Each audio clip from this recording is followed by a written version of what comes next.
Salam jumpa kembali Bapak Ibu. Untuk video kali ini nanti kami akan menyampaikan video tentang penerapan kurikulum merdeka di tingkat SMP. Ada beberapa hal yang ingin kami sampaikan dalam video ini. Yang pertama adalah tentang karakteristik kurikulum merdeka khususnya di tingkat SMP. Kemudian yang kedua nanti adalah perubahan-perubahan apa saja yang ada di tingkat SMP. Dari kurikulum 2013 ke kurikulum merdeka itu apa saja yang berubah, kemudian bagaimana perbandingannya. Kemudian yang ketiga nanti adalah bagaimana struktur kurikulum merdeka di tingkat SMP. Kemudian yang terakhir nanti kami akan membahas sedikit mengenai pembelajaran berbasis proyek di tingkat SMP. Kita mulai yang pertama, bagaimana karakteristik utama kurikulum merdeka khususnya di tingkat SMP. Karakteristik utama kurikulum merdeka paling tidak ada 3. Yang pertama nanti adalah fokus pada materi esensial, materi pokok, materi tidak terlalu luas sehingga nanti pembelajaran bisa lebih mendalam pada kompetensi dasar, terutama bagaimana meningkatkan literasi dan numerasi siswa. Kemudian karakteristik yang kedua adalah nanti ada pembelajaran berbasis proyek untuk penguatan profil pelajar Pancasila. Berarti nanti di tingkat SMP sekitar 25% alokasi waktu akan dialokasikan ke pembelajaran berbasis proyek, di mana pembelajaran berbasis proyek ini yang ditekankan bukan hasilnya tetapi adalah prosesnya, yaitu bagaimana meningkatkan soft skill serta karakter siswa-siswa di tingkat SMP. Kemudian yang ketiga tentu saja ada fleksibilitas, baik itu fleksibel gurunya, siswanya maupun satuan pendidikannya. Fleksibilitas ini artinya guru ketika melakukan pembelajaran itu bisa disesuaikan dengan konteks sekolah masing-masing dan juga kebutuhan peserta didik di satuan pendidikan masing-masing. Kemudian untuk fleksibilitas ini juga bisa kita lihat di dalam 3 hal yang lain. Yang pertama nanti capaian pembelajaran itu disusun per fase, bukan per jenjang kelas. Kalau dulu KI, KD itu kan disusun per kelas. Tapi nanti untuk kurikulum merdeka, capaian pembelajaran yaitu yang dulu dikenal sebagai KI, KD, nanti istilahnya menjadi capaian pembelajaran ini disusun per fase. Dan kebetulan di tingkat SMP itu hanya ada 1 fase, yaitu fase D, maka nanti capaian pembelajarannya menjadi 1, sehingga kita nanti para guru di tingkat SMP dituntut untuk mampu memahami serta mampu menganalisis capaian pembelajaran sehingga nanti di breakdown menjadi tujuan-tujuan pembelajaran, dan dari tujuan pembelajaran nanti dibuat menjadi sebuah alur tujuan pembelajaran. Kemudian fleksibilitas yang kedua bisa kita lihat bagaimana jam pelajaran itu disusun per tahun, bukan per minggu. Kalau dulu matematika misalkan ada 5 jam, berarti per minggu ya selalu 5 terus. Tapi nanti di kurikulum merdeka jam pelajaran itu disusunnya per tahun. Artinya guru nanti bisa fleksibel. Bisa saja di semester pertama nanti ambil 6 jam, kemudian nanti di semester kedua 4 jam boleh. Kemudian yang terakhir nanti untuk pendekatan pembelajaran di tingkat SMP pun juga nanti dibebaskan. Kalau dulu tematik itu hanya ada di SD dan PAUD, nanti misalkan SMP pengen menerapkan tematik juga dipersilahkan. Atau dengan cara mengintegrasikan antar pelajaran juga dipersilahkan. Atau seperti yang sudah berjalan yaitu berbasis mata pelajaran juga dipersilahkan. Sekali lagi, kurikulum merdeka ini hadir bukan untuk mempersulit, tapi memberi peluang, membuka kesempatan bagi Bapak Ibu, bagi satuan pendidikan yang terbiasa berinovasi, yang terbiasa berkreativitas. Bukan untuk mempersulit, tapi pemerintah hanya membuka ruang untuk kita nanti berinovasi. Kemudian pembahasan selanjutnya adalah beberapa hal yang berubah di jenjang SMP itu apa saja. Paling tidak ada 3. Yang pertama, mapel PPKN nanti berubah nama menjadi Pendidikan Pancasila. Karena kita tahu bahwa kurikulum merdeka ini yang paling digencarkan nanti adalah tentang profil pelajar Pancasila, di mana tujuan dari sistem pendidikan Indonesia itu akan dinilai berhasil jika nanti bisa menelurkan, bisa menciptakan siswa-siswi yang memiliki profil pelajar Pancasila. Makanya nanti PPKN akan diringkas menjadi Pendidikan Pancasila, sehingga mata pelajaran Pancasila itu bukan hanya sekedar teoritis, tapi bagaimana anak mampu mengamalkan, mampu memahami, dan juga nanti mampu mengamalkan dalam kehidupan sehari-hari. Kemudian yang kedua nanti informatika akan menjadi pelajaran yang wajib. Kalau di kurikulum 2013 kemarin, informatika itu menjadi salah satu pilihan antara prakarya dengan informatika, tapi di kurikulum baru nanti informatika akan menjadi mapel wajib. Di mana zaman sekarang era industri 4.0, siswa-siswi Indonesia diwajibkan untuk mampu menghadapi perkembangan zaman. Kalau zamannya sudah berubah tapi siswa-siswi kita tidak dibekali dengan kompetensi yang dibutuhkan, maka kita jelas akan semakin tertinggal. Dan salah satu kompetensi yang dibutuhkan di era sekarang adalah mampu memahami informatika. Dan informatika ini beda dengan TIK. Apa bedanya? Nanti akan kami jelaskan di slide berikutnya. Kemudian yang berubah yang ketiga adalah prakarya menjadi salah satu pilihan pada mapel seni dan prakarya. Kalau dulu struktur kurikulumnya kan ada mapel seni dan budaya. Kemudian ada juga prakarya atau informatika. Nanti mapelnya berubah menjadi seni dan prakarya. Jadi dalam mapel seni dan prakarya nanti siswa boleh memilih salah satu jenisnya. Seni tari, seni musik, dan seni-seni yang lain nanti akan kami jelaskan di struktur kurikulum. Dan prakarya menjadi salah satu pilihan bagi siswa. Nanti akan lebih jelas ketika kita melihat struktur kurikulumnya. Seperti yang kami sampaikan tadi bahwa informatika itu berbeda dengan TIK. Mapel informatika itu cakupannya lebih luas dan TIK adalah salah satu bagian yang dipelajari dalam informatika. Biasanya TIK itu lebih kepada bagaimana cara kita menggunakan software yang sudah ada. Misalnya bagaimana cara kita mengetik di Microsoft Word, di PowerPoint, bagaimana kita mengedit gambar, mengedit video, atau bagaimana kita menggunakan HP, menggunakan smartphone, itu biasanya masuk di TIK. Tapi kalau di informatika itu lebih kepada penyiapan siswa untuk menghadapi era industri 4.0, yaitu seperti computational thinking. Kemudian juga di informatika itu anak-anak diajari bagaimana cara menganalisis data, bagaimana membuat sistem jaringan komputer, hingga nanti ke tingkat programming. Jadi kalau TIK itu hanya kita menggunakan, kalau informatika nanti sebisa mungkin anak bisa menciptakan. Kemudian siapa yang berhak untuk mengajar informatika? Mata pelajaran informatika SMP dan SMA kelas 10 dapat diampu oleh guru yang memiliki kualifikasi akademik sarjana atau sertifikat pendidik di bidang berikut.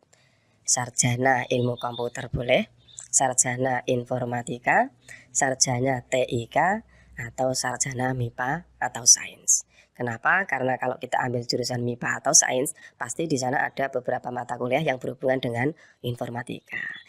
Kemudian nanti kalau di SMA kelas 11 dan 12, yang berhak untuk mengajar informatika adalah yang memiliki gelar akademik sarjana dan sertifikat pendidik ilmu komputer atau informatika.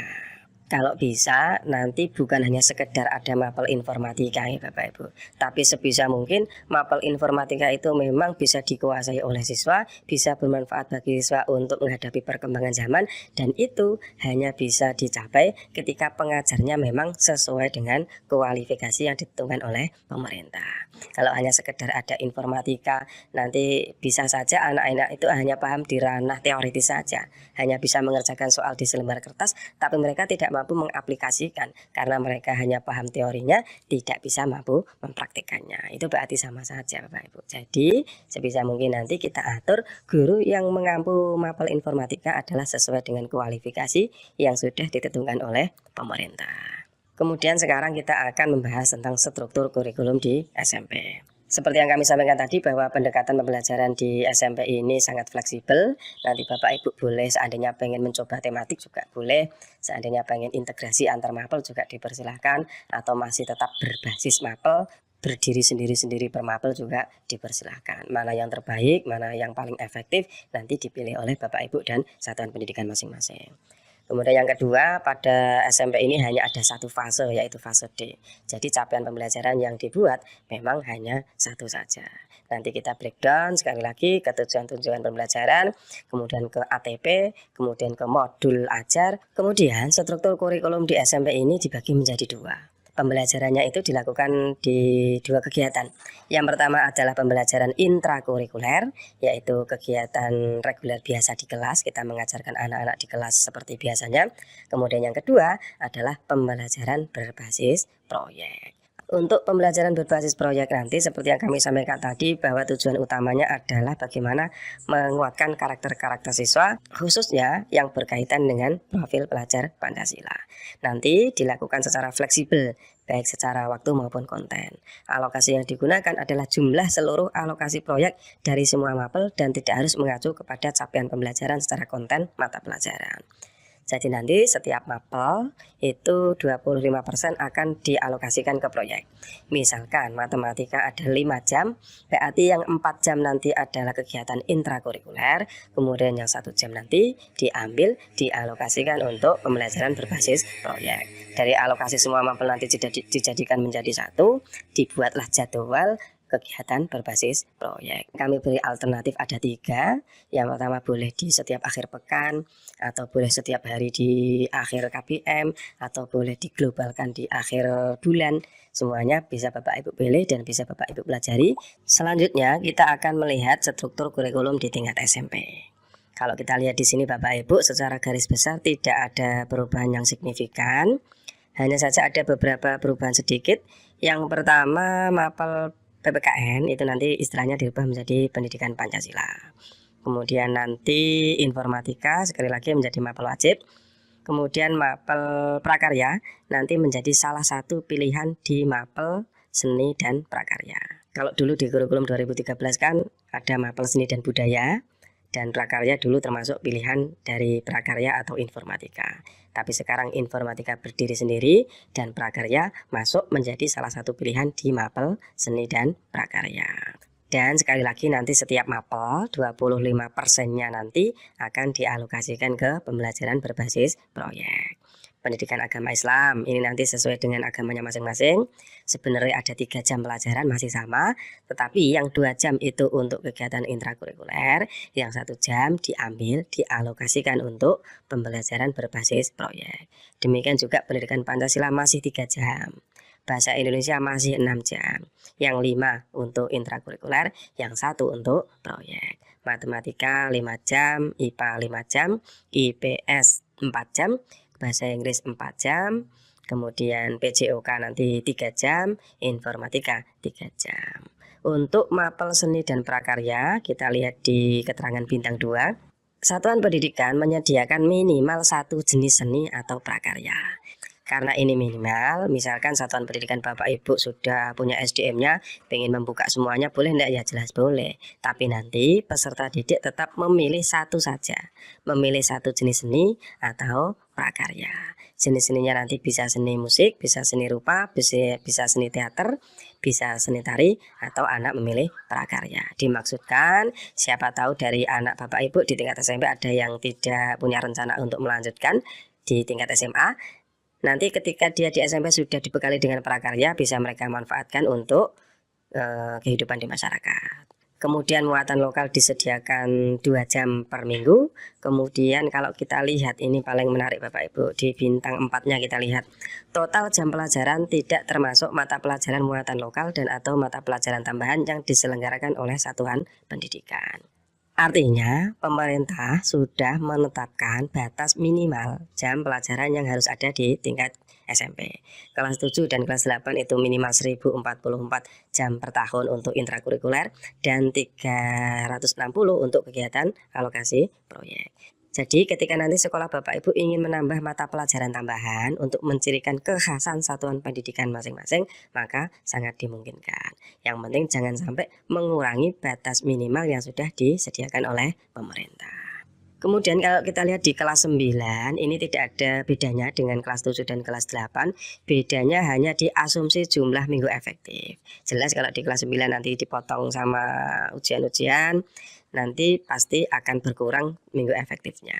Yang terakhir kami ingin menyinggung sedikit mengenai pembelajaran berbasis proyek. Nanti di tingkat SMP itu dilaksanakan minimal 3 kali dalam setahun dan bisa memilih 7 tema yang disediakan oleh pemerintah. Bisa gaya hidup berkelanjutan, kearifan lokal, Bhinneka Tunggal Ika, bangunlah jiwa dan raganya, suara demokrasi, rekayasa dan teknologi, juga kewirausahaan. Nanti tema ini bisa di rolling setiap kali ada proyek. Mungkin cukup sekian Bapak Ibu, semoga ada manfaat. Terima kasih. Yang belum like tolong di like Bapak Ibu dan subscribe sebagai bentuk dukungan terhadap channel ini. Semoga kami semakin semangat dalam membuatkan video-video tentang pembelajaran khususnya tentang penerapan kurikulum merdeka.